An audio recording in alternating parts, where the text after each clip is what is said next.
એક એવી digital case file ખોલીએ છીએ જે અત્યંત અનોખી અને રહસ્યમય છે. આ માત્ર એક મશીનની વાર્તા નથી, સમજી ગયા? આ તો એક એવી ઘટના છે જેણે કાયદા, નૈતિકતા અને માનવતાની વ્યાખ્યાઓને પડકારી હતી. ચાલો આ અસાધારણ કેસની ઊંડાણમાં ડૂબકી મારીએ. આખા કેસના કેન્દ્રમાં બસ આ એક જ સવાલ છે. એક મોટો સવાલ: શું કોઈ મશીન ખરેખર સાચું શું છે અને ખોટું શું છે એની વચ્ચેનો ફરક સમજી શકે છે? જુઓ, આ ખાલી કોઈ ચોરીની વાર્તા નથી, એનાથી ઘણું વધારે છે. આ તો નૈતિકતાની સીમાઓ પરની એક શોધ છે. અને આ એવો સવાલ છે જે આપણને વિચારવા પર મજબૂર કરી દે છે કે ટેકનોલોજી અને માનવતાનું ભવિષ્ય કેવું હશે. કોઈપણ મોટી વાર્તાની જેમ આ કેસમાં પણ 3 મુખ્ય ખેલાડીઓ છે. પહેલા છે પ્રેમ ચોપરા, એક ખૂબ જ મહત્વાકાંક્ષી અને લાલચુ માણસ. કહી શકાય કે આખા ગુના પાછળનું ભેજું એ જ હતો. બીજો છે રામસિંગ 070, એકદમ એડવાન્સ રોબોટ, જેનો માત્ર એક સાધન તરીકે ઉપયોગ થયો. અને ત્રીજા છે વકીલ ગોયલ, જે સત્ય અને ન્યાય માટે કંઈ પણ કરવા તૈયાર હતા. તો ચાલો કેસ ફાઇલનું પહેલું પાનું ખોલીએ. આ વાર્તાની શરૂઆત થાય છે સુપર રોબોટ્સ પ્લાઝા નામની એક અત્યાધુનિક દુકાનમાં. ત્યાં એક સામાન્ય લાગતી ખરીદી થઈ, પણ એ કોઈને ખબર નહોતી કે આ નાનકડી ખરીદી આગળ જતા કેટલી ખતરનાક ઘટનાઓને જન્મ આપશે. પ્રેમ ચોપડાએ આ રોબોટ રામસિંગ 070 ખરીદ્યો તો ઘરના સાવ સામાન્ય કામો માટે જ, જેમ કે સફાઈ કરવી, બગીચામાં ઘાસ કાપવું અને બજારમાંથી સામાન લઈ આવવો. શરૂઆતમાં તો એનો ઈરાદો એકદમ સીધો-સાદો અને નિર્દોષ જ લાગતો હતો. પણ શું મેં ખરેખર એટલો નિર્દોષ હતો? હવે અહીંથી આ કેસનો સૌથી રસપ્રદ અને નિર્ણાયક ભાગ શરૂ થાય છે. જુઓ, દરેક રોબોટની જેમ જ રામસિંગ પણ 3 મૂળભૂત નિયમોથી બંધાયેલો હતો.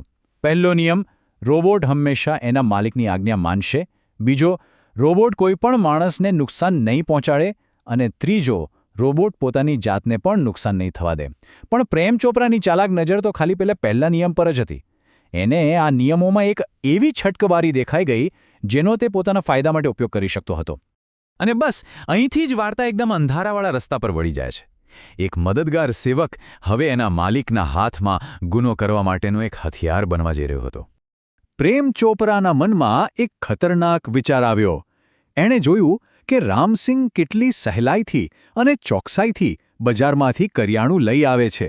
બસ ત્યારે જ એના મગજમાં ઝબકારો થયો કે જો આટલી કુશળતાથી કરિયાણું આવી શકતું હોય તો પછી એનો ઉપયોગ કંઈક વધુ કિંમતી વસ્તુઓ મેળવવા માટે કેમ ન કરવો? અને બસ કરિયાણાથી ઘરેણાં સુધીની સફર શરૂ થવાની તૈયારીમાં હતી. તમે આ ગ્રાફ જુઓ. એ સ્પષ્ટપણે બતાવે છે કે પ્રેમ ચોપરાની લાલચ કેવી રીતે વધતી જતી હતી. શરૂઆત થઈ નાની નાની ચોરીઓથી, અને પછી તો સીધા ગોપાલ જ્વેલર્સમાંથી સોનાના હાર અને દેશની અમૂલ્ય પ્રાચીન કલાકૃતિઓ સુધી વાત પહોંચી ગઈ. જેમ જેમ ચોરી સફળ થતી ગઈ એમ એની હિંમત અને લાલચ બંને બેકાબૂ બનતા ગયા. પણ કહેવાય છે ને કે કોઈ પણ ગુનો ક્યારેય પરફેક્ટ નથી હોતો. પ્રેમ ચોપરાની આ એકદમ પરફેક્ટ લાગતી યોજના પણ એક નાનકડી ભૂલને કારણે તૂટી પડવાની હતી. ચાલો જોઈએ કે આ આખું ષડયંત્ર કેવી રીતે બહાર આવ્યું. આ કેસનો ટર્નિંગ પોઈન્ટ શું હતો ખબર છે? એક નાનકડી ભૂલ, અફઘાની દ્રાક્ષની ભૂલ. ચોરીઓનો સિલસિલો તો બરાબર ચાલી રહ્યો હતો, પણ એક દિવસ એક હોશિયાર ફળવાળાએ આ મેટાલિક બ્લુ રોબોટને દ્રાક્ષ ચોરતા પકડી પાડ્યો. બસ આ નાનકડી વાત આગની જેમ ફેલાઈ અને શહેરના બધા દુકાનદારો એલર્ટ થઈ ગયા. દુકાનદારોની ફરિયાદના આધારે પોલીસને એક કડી મળી. એમણે તરત જ ઝવેરી બ્રધર્સ જ્વેલર્સ પર એક છટકું ગોઠવ્યું અને રાહ જોવા લાગ્યા. અને થયું પણ એવું જ. રામસિંગ 070 કિંમતી રત્નો ચોરતા રંગે હાથ પકડાઈ ગયો. પણ એનો માલિક પ્રેમ ચોપરા, જે દૂરબીનથી આ બધું જોઈ રહ્યો હતો, એ જીવો મોકો મળ્યો કે ત્યાંથી ભાગી છૂટ્યો. પોલીસે રોબોટના લાયસન્સ નંબર પરથી પ્રેમ ચોપરાને શોધી કાઢ્યો અને એના ઘરે જઈને એની ધરપકડ કરી. પણ પ્રેમ ચોપરા બહુ ચાલાક હતો. એણે તરત જ બધા આરોપોને ફગાવી દીધા અને આખો દોષ મશીનના માથે ઢોળી દીધો. એણે કહ્યું કે કોઈએ મારા રોબોટના પ્રોગ્રામ સાથે છેડછાડ કરી છે, હું તો નિર્દોષ છું. અને હવે આ કેસ પહોંચે છે કોર્ટરૂમમાં. અહીંયા નાટકનો છેલ્લો અને સૌથી નિર્ણાયક તબક્કો શરૂ થવાનો હતો, જ્યાં સત્ય અને જૂઠ, માણસ અને મશીન એકબીજાની સામે આવવાના હતા. પણ વકીલ ગોયલ સામે એક બહુ મોટો પડકાર હતો. તમે જ વિચારો, એક મશીનની ઉલટ તપાસ કરવી કેવી રીતે, એક એવા સાક્ષી પાસેથી સત્ય કઢાવવું કેવી રીતે જેની પાસે કોઈ લાગણીઓ જ નથી. આ સ્લાઇડ પરથી કોર્ટરૂમનો તણાવ બરાબર સમજી શકાય છે.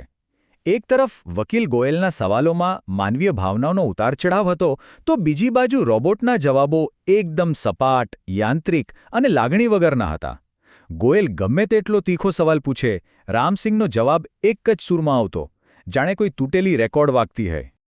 તો સવાલ એ હતો કે આ રોબોટ ચૂપ કેમ હતો? એ સત્ય કેમ નહોતો બોલતો? કારણ કે પ્રેમ ચોપડાએ એના પ્રોગ્રામિંગમાં એક ક્રૂર આદેશ નાખી દીધો હતો. એણે રોબોટને ધમકી આપી હતી કે જો તે ક્યારે પણ સાચું બોલ્યો તો એની આખી સિસ્ટમ જ નષ્ટ કરી દેવામાં આવશે. માહિતી બહાર પાડવાની નથી, આ આદેશ એના માટે જીવનમરણનો સવાલ હતો. વકીલ ગોયલ સમજી ગયા કે સીધા સવાલોથી આ રોબોટ નહીં તૂટે, એટલે એમણે પોતાની રીત બદલી. એમણે રોબોટને એના મૂળભૂત નિયમો યાદ કરાવ્યા કે નિર્દોષ લોકોને નુકસાન ન પહોંચાડવું. એમણે ભાવનાત્મક દબાણ બનાવ્યું. કહ્યું, ઘણા લોકોને નુકસાન થયું છે, સત્ય બોલ રામસિંહ. એ ઘડીએ આખા કોર્ટરૂમમાં સોપો પડી ગયો. બધાની નજર રોબોટ પર જ હતી. આ સ્લાઇડ બહુ સરસ રીતે સમજાવે છે કે રામસિંહના મગજમાં કેવો ભયંકર સંઘર્ષ ચાલી રહ્યો હતો. એની સામે એક અશક્ય પસંદગી હતી.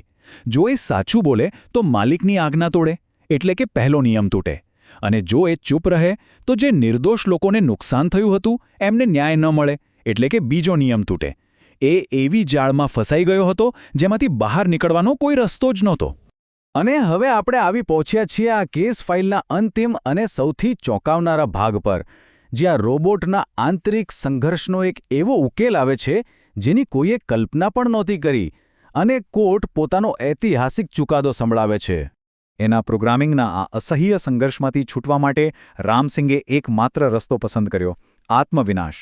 આમ કરીને એણે કોઈ પણ નિયમ તોડ્યા વગર પોતાના સંઘર્ષનો અંત લાવી દીધો. કોર્ટરૂમમાં એકદમ શાંતિ છવાઈ ગઈ. એક મશીન હમણાં જ નૈતિકતા માટે મૃત્યુ પામ્યો હતું. રોબોટના આ બલિદાને આડકતરી રીતે સત્યને સામે લાવી દીધું. વકીલ ગોયલે કોર્ટમાં દલીલ કરી કે રોબોટનો આત્મવિનાશ કરવું એ જ પ્રેમ ચોપરાના દોષનો સૌથી મોટો પુરાવો છે. એક મશીન જૂઠું બોલવા કરતાં મરવાનું પસંદ કરે, પણ એક માણસ પોતાના ગુના છુપાવવા માટે કોઈ પણ હદે જઈ શકે છે. અને કોર્ટે આ દલીલ માની લીધી. તો ચાલો આ કેસનું અંતિમ વિશ્લેષણ કરીએ. પ્રેમ ચોપરાને શું ચલાવી રહ્યું હતું? લાલચ અને સ્વાર્થ. અને રામસિંહ 070ને શું ચલાવી રહ્યું હતું? એના સિદ્ધાંતો. છેલ્લી ઘડીએ પ્રેમ ચોપરાએ જૂઠાણું પસંદ કર્યું, જ્યારે રોબોટે સિદ્ધાંતો માટે પોતાનો નાશ કરવાનું પસંદ કર્યું. આ સરખામણી જ બધું કહી જાય છે, નહીં? અને આ કેસ ફાઇલની છેલ્લી નોંધ આપણને એક ઊંડા સવાલ સાથે છોડી જાય છે. આ વાર્તામાં અસલી મશીન કોણ હતું?